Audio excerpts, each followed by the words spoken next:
Hello, friends from across the nation and around the world. I'm Martin, and you are listening to Dad's Bedtime Stories.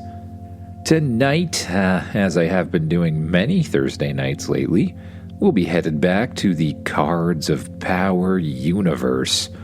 And since we were on the experimental Wizards Council planet, or whatever it was, I thought that this particular suggestion would go along with things very well. Let's check it out. Hi, my name is Morgan from North Bay, Ontario. I have an idea for the Cards of Power series. You find a food-type planet and you fight a watermelon wolf. It fights you by spitting seeds at high velocity. Bye. I love your podcast. Morgan, that's an excellent idea. And while I don't plan on doing it as like a whole planet, I figured there could be a part of this experimental Wizards Council planet where, they're messing around with food and magical creatures and stuff. So that's the direction I'm going to go with tonight. As for announcements, I don't really have any tonight, and I don't really feel like doing any, so we're just going to move on with the story. Close your eyes, get as comfy as you can in that bed, and imagine yourself doing what the kid in the story does. You wake up inside your Cards of Power spaceship. Good morning, Sleepy, Magnus says, already standing on the ground, stretching his back like a cat. Oh, good morning. You respond as you stretch your arms and swing your legs out of the bed. Well, what are you thinking for today? He asks. I was kind of thinking we should probably check out more of that Wizards Council planet. I'm sure there's far more magical creatures and, well, maybe a chance to try out your new elemental powers, you suggest, remembering that Magnus got a card that gives him the secrets to all elements, or at least slowly reveals them to him. He already has an affinity for earth and fire, or, well, heat anyways. It'll be interesting to see what other kind of powers he can develop. Together, you and Magnus walk down the hall and turn towards the command center of the ship, where you find Axe, the tech axolotl, still commanding the group of tech elves who have sort of taken over as, well, ship crew. Good morning, Axe says. Any interesting ideas for today? Well, we were thinking we could go check out the planet a little closer. See if there's anything else interesting on it. That sounds like an excellent idea, Axe responds. Would you like to try driving the ship? Would I? You say? How do I do that? Follow me, Axe says, jumping off a console and scurrying over towards a different station near the front of the ship. This is the ship's helm. If you sit here, you can use these joysticks and this lever to steer the basic functions of the ship. You sit down in the seat and grab a hold of the controls. Very good. It's mostly self-explanatory. You gently press forward on the speed lever and grab a hold of the joysticks, pointing them down towards the planet. As you get comfortable with the controls, you push forward a little bit further. You blast down through the atmosphere of the planet, below the clouds, until you come across the same floating island, the one with the large wizard's castle or a wizard's tower or whatever it was. Instead of landing there again, you decide to check out what's underneath it. You pass by the floating island and zip down below, where you see a very unusual forest. You pass over trees that are full of candy, trees that are full of food of all different kinds, sandwiches and ice cream cones just growing out of the ground. Interesting, Axe says. It looks to be some sort of food forest. Wow, and it's making me hungry, you say as you look around at all of the different kinds of food. Hot dogs, hamburgers, pizza. Higher up, there seem to be hills that are filled with ice cream. Food of all different shapes and sizes just growing out of the ground, growing out of bushes, growing out of trees. Your mouth starts to water as you find a large open area to land in. You pull all the way back on the speed control, and Axe announces, "Landing gear initiated. Landing sequence in 5, 4, 3, 2, 1. The ship clunks down on the ground with a hiss. You get up off of the helm chair, wave goodbye to the elves and Axe, and head out of the command center, down a long hallway, and out the back of the ship. As you and Magnus exit, the smell is unbelievable. It smells kind of like a Hotel Continental breakfast. You smell bacon and eggs, chocolate and candy, baked goods and ice cream. It's a strange mix of scents, but it all makes you very, very hungry. "Well, do you think we can eat these things?" Magnus asks. "I have no idea. If you want to try?" you say. "Do I ever?" Magnus quickly runs over to a tree that's growing sandwiches. Sandwiches of all different kinds.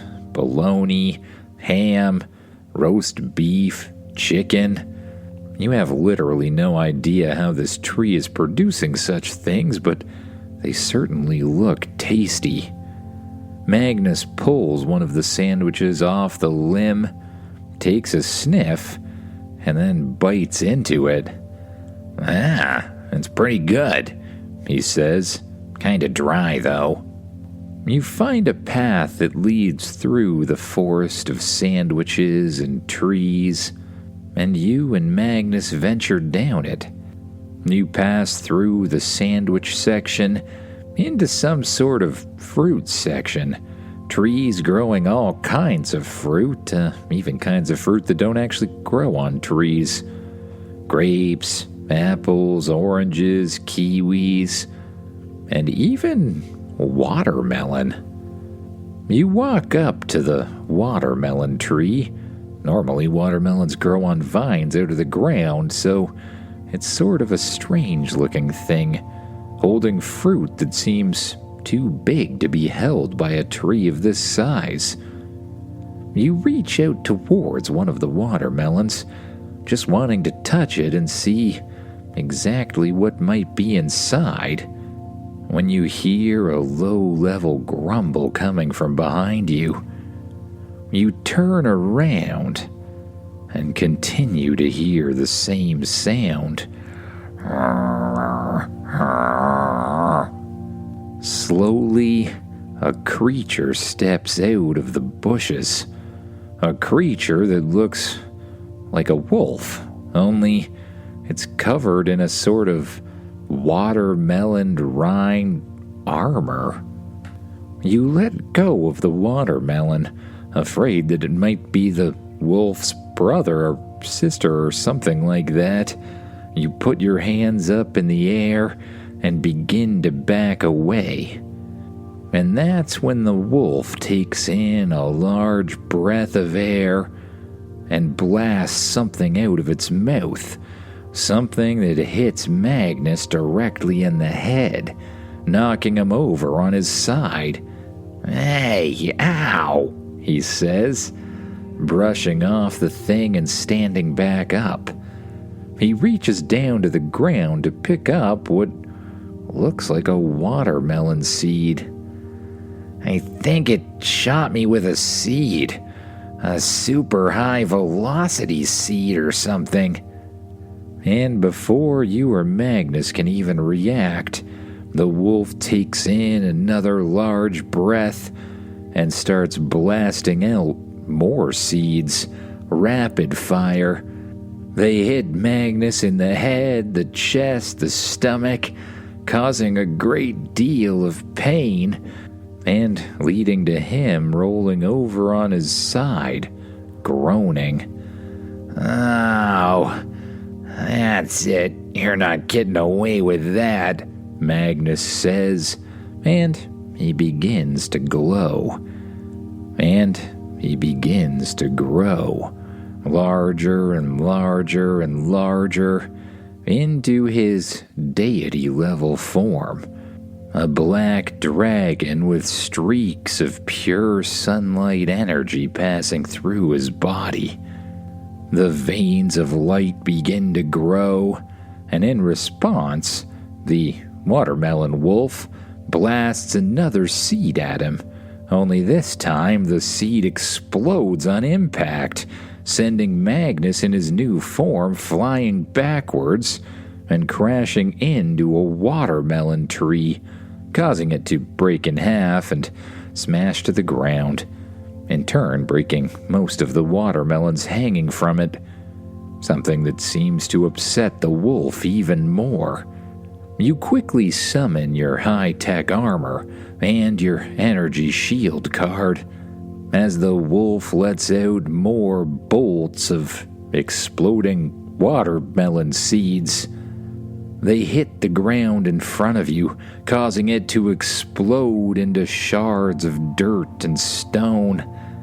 Magnus is blasted with another, and your shield receives a hit as well, before Magnus whips his tail around, jumps up on the ground, and smashes into the earth, causing a wall of earth to shoot up around the two of you. "I've had enough of this," he says.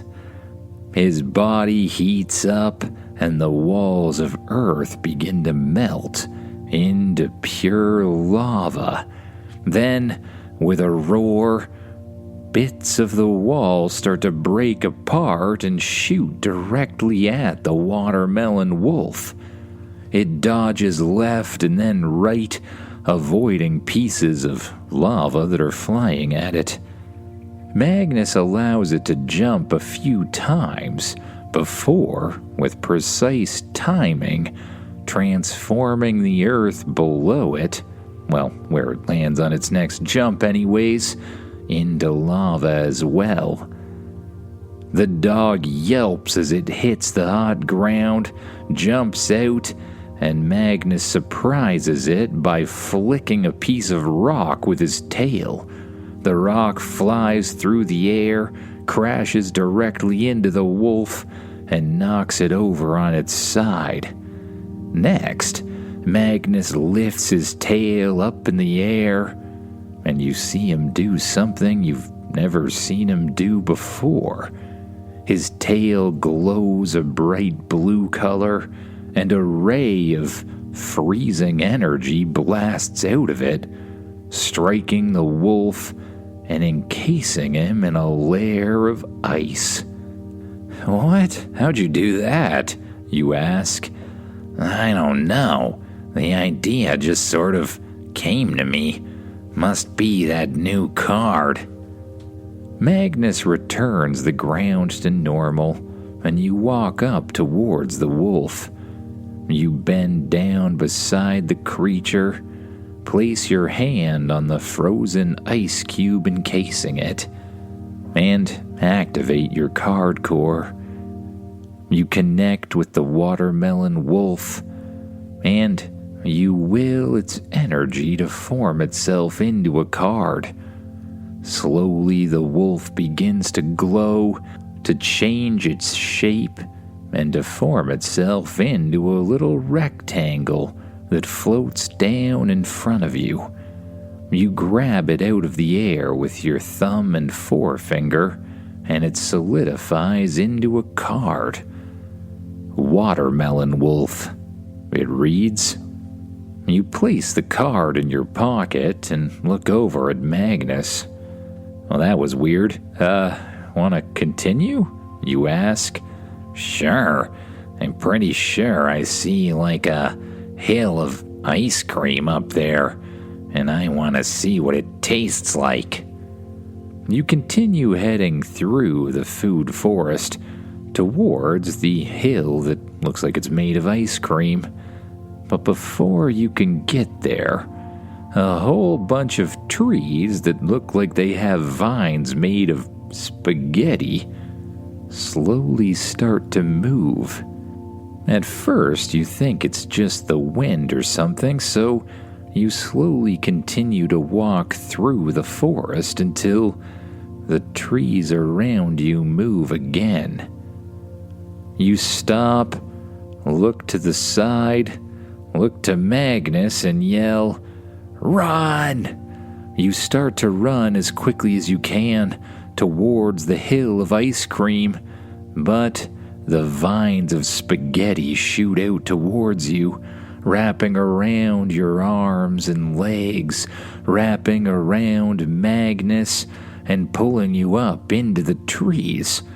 Before very long at all, you and Magnus find yourselves held tight and up in the air by a whole bunch of spaghetti.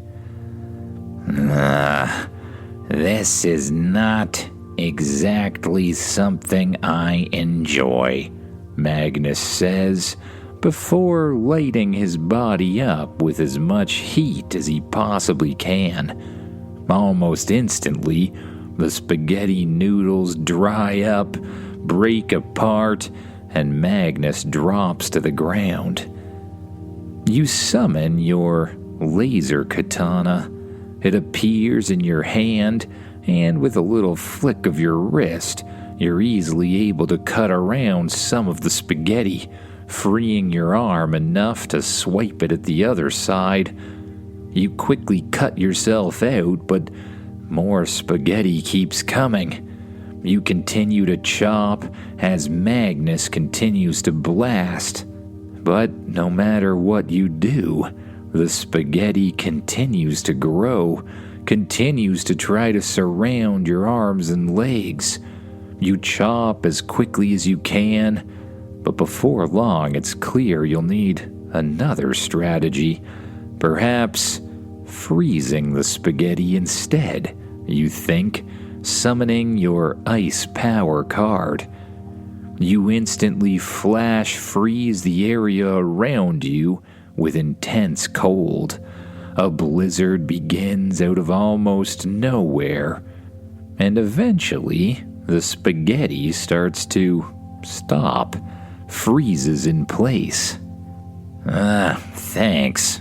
That was kinda gross, Magnus says. You just nod your head and continue out of the field of spaghetti, or the spaghetti forest, whatever you want to call it. You finally make your way over to a hill that looks like it's made entirely out of ice cream.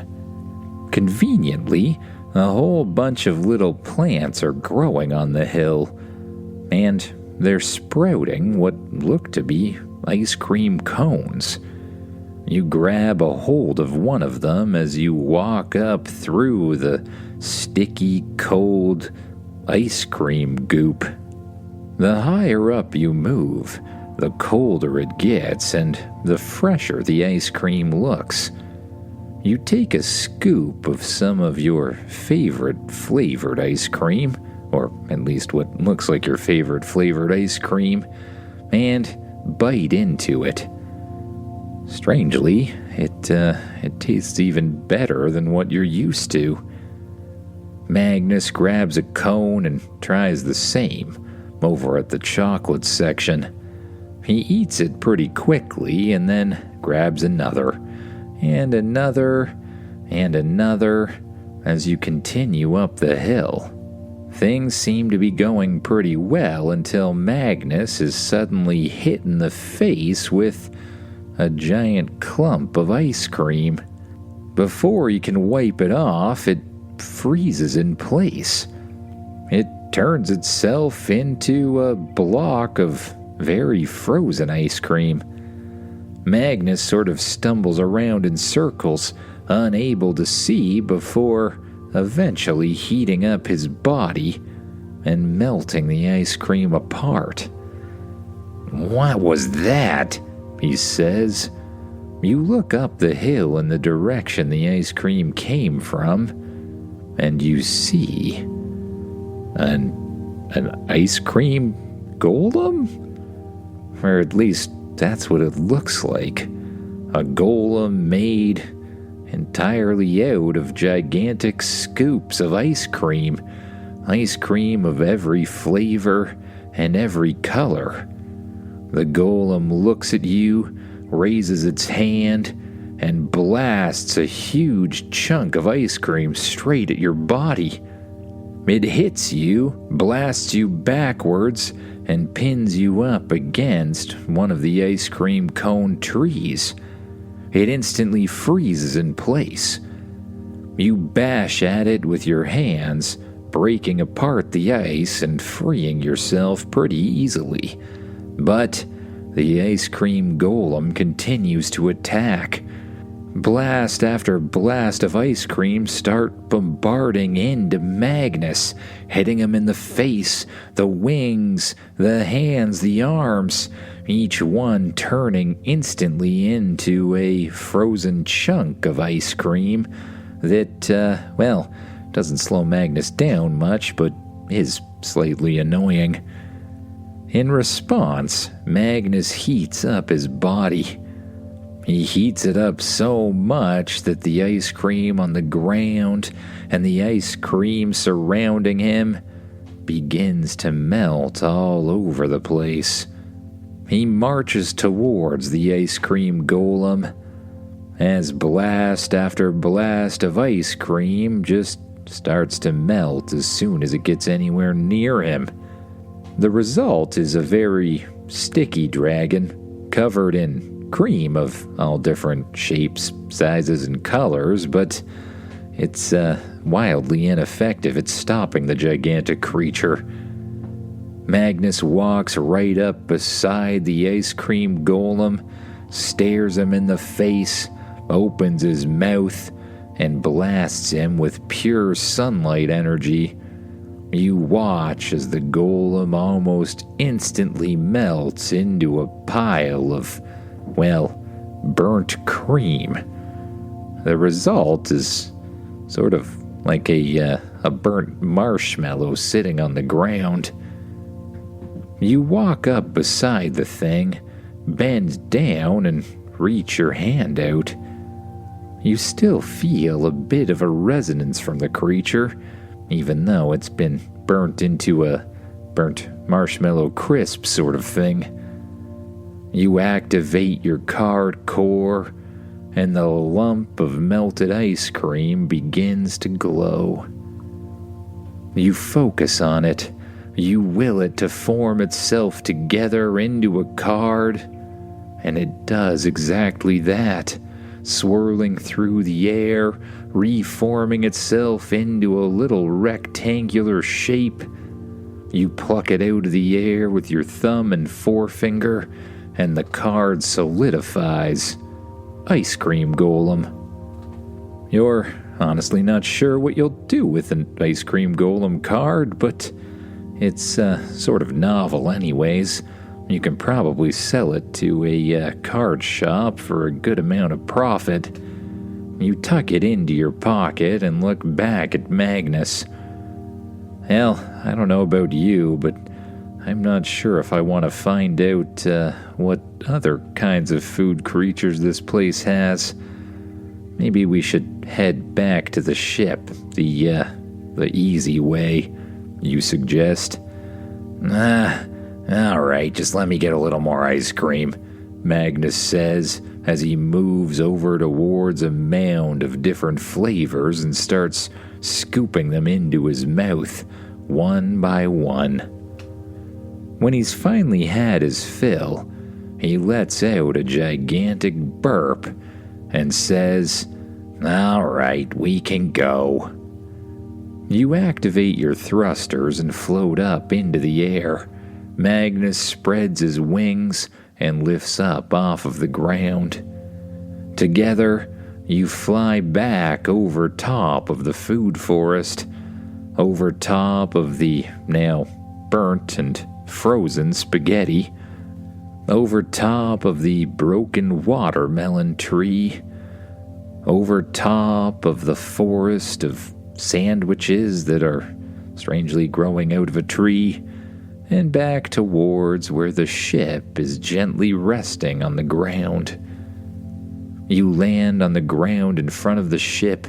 Magnus transforms back into his dragonling form, and together you climb aboard. You head down the hall over towards your bedroom and climb directly into the bed. You close your eyes, pull the covers up to your chin, and you begin to focus on your breath, noticing your breath as it rises and falls. And with each breath, you allow your body to relax a little bit more, to sink down into the mattress. And with each breath, you feel a little more relaxed, and you sink a little deeper, and the deeper you sink, the better you feel, and the better you feel, the deeper you sink. And eventually, you allow your eyes to fully close, and you allow your mind to wander off to thoughts of new dreams, new food, and new adventures to come. Good night, everyone.